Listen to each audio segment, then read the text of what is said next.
नमस्कार. या क्षणाची सर्वात मोठी बातमी मोदी सरकारकडून आता शरद पवारांना झेड+ सिक्युरिटी. नेमकं काय बातमी आहे मित्रांनो, सविस्तर जाणून घेण्यासाठी अजूनपर्यंत जर तुम्ही आपलं चॅनल सबस्क्राईब केलं नसेल तर माझा महाराष्ट्र हे यूट्यूब चॅनल सबस्क्राईब करायला विसरू नका, जेणेकरून अशाच प्रकारच्या नवनवीन अपडेट व ताज्या घडामोडी आपल्याला पाहायला मिळेल. येत्या काही दिवसांपूर्वी केंद्रीय निवडणूक आयोगाकडून राज्यात विधानसभा निवडणुकीची घोषणा करण्यात येणार आहे. मात्र त्याचपूर्वी मोदी सरकारकडून एक मोठा निर्णय घेण्यात आलेला आहे. या निर्णयामध्ये राजकीय वर्तुळामध्ये चर्चेला उधाण आलेलं आहे.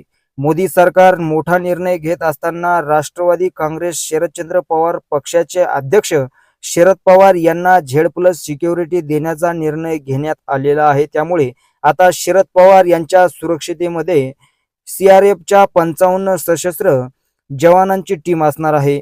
माहितीनुसार शरद पवार यांना आता थेट झेड+ सिक्युरिटी, केंद्रीय राखीव पोलीस दल, सशस्त्र व्हीआयपी सुरक्षा प्रदान करण्यात येणार आहे.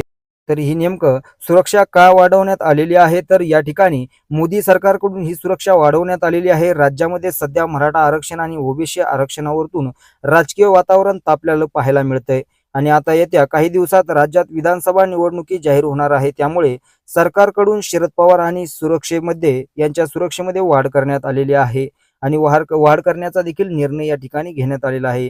केंद्रीय एजन्सी मिळाल्यानंतर या ठिकाणी माहितीनुसार सरकारने शरद पवार यांना सर्वोच्च दर्जाची सशस्त्र व्हीआयपी सुरक्षा देण्याचा निर्णय या ठिकाणी घेतलेला आहे.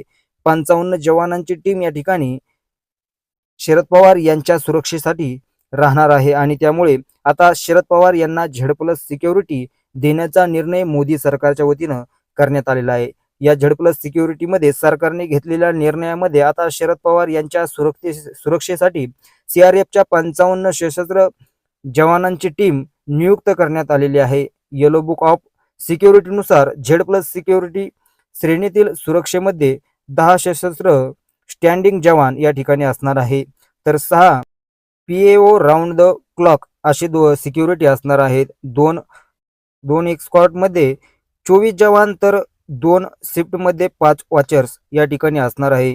एक पोलीस निरीक्षक किंवा 2 उपनिरीक्षक प्रभावी असणार आहे, अशी नियुक्ती या ठिकाणी करण्यात आली आहे. तसेच झेड+ सिक्युरिटी या ठिकाणी देण्यात येणार आहे. या श्रेणीतून येणाऱ्या लोकांना, घरी येणाऱ्या जाणाऱ्या लोकांना 6 आणि स्क्रीनिंग करण्यासाठी जवान तैनात असणार आहे. त्यासाठीच या ठिकाणी 6 ड्रायव्हर देखील 24 तास उपलब्ध राहणार आहे. तर नेमकं या सुरक्षेवरतून आता मोठं उदाहरण राजकारणामध्ये या ठिकाणी आलेलं आहे. तर मित्रांनो, यातून तुम्हाला काय वाटतं, तुमच्या मनातील गोष्ट आपल्या कमेंटमध्ये सांगायला विसरू नका. धन्यवाद. जय महाराष्ट्र.